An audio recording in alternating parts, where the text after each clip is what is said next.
I think there's some of the issues that I think were raised by the AG. I think they were very critical, especially the role of the other commissioners. I think the Constitution has not really pronounced itself in terms of the role of the other commissioners, but only speaks about the chairperson of the commission. And I think those are the issues that the Apex Court, the AG was seeking the clarification if the Apex Court can be able to pronounce itself in terms of the position of the other commissioners.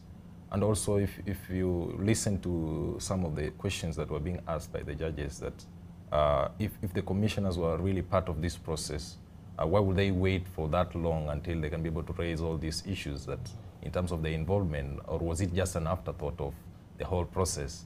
So it is something that we have to see going forward, and the responses. I think this morning they are also been given some times in terms of the defendant to respond to these questions, and we are waiting to see how it's going to go along. Yeah. Olive, maybe just to just throw a spanner into what Samuel says here. I think the Constitution, the law is clear, as it said on the role of these commissioners. It's not true that. It's untrue that the law doesn't provide for the roles of these commissioners, like he said. I think it's very clear that any article in specific you'd like him to make reference to? Should be, I think, Article 140, if I'm not wrong.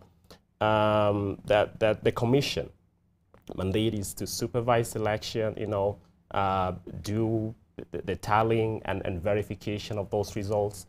And then the role of the chairperson is now to announce or to declare the results that have been verified and tallied and verified by the commission. I think that's the position of the Constitution. All right, you said Article 140? It should be 140. All right, I will be pulling it up, but before I get to that, the other thing, apart from the IEBC being on trial, and these petitioners, as well as respondents seeking clarity. Actually, the petitions were really seeking clarity on what, they submit that Chebukati was heavy-handed in sidelining these other commissioners and sort of taking all these responsibilities himself. The other side say he was acting within his mandate as chairperson of the commission. So aside from that issue on the IBC chairperson and the commissioners, the technology is something else that has been on trial. It was on trial in 2017. It is again on trial in 2022. And before I get into this report by Joseph Wangwe and the argument submitted by the party that was contracted to supply to manage and, I guess, develop the back end,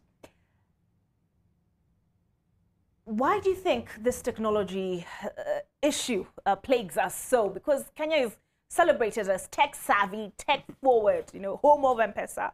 I think one of those who made their submissions on Wednesday asked why these services were contracted to a foreigner. Why could it not have happened in Kenya? Is it a trust issue? Is it a capacity issue? What do you think? Why do you think, Sylvia, tech plagues us so?